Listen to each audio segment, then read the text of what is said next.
Ito na yung spin motor guys na bago sa washing machine. Bagong bili yan guys. Spin motor ng washing machine. Kung makikita natin dyan, ang blue green, ang common natin, pwede natin yan sabihin na line 2. Tapos ang line 1 naman natin, ang red. Tapos yung sa yellow naman sa capacitor. Bali, ang nakakonek ang capacitor dyan, ang red at saka yellow. Tapos guys, kuna natin ang resistance no, gamit ang digital meter.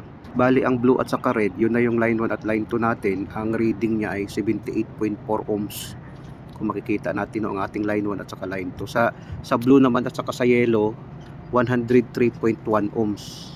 So iba ang resistance ng yellow guys, kasi yan yung sa starting kung saan nakakabit ang capacitor.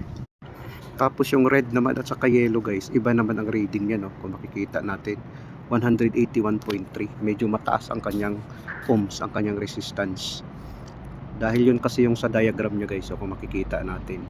Bali ang red at saka blue green, yan na yung line 1 at saka line 2 natin. Tapos ang red naman at saka yellow, dyan mo ikakabit ang capacitor natin na running capacitor.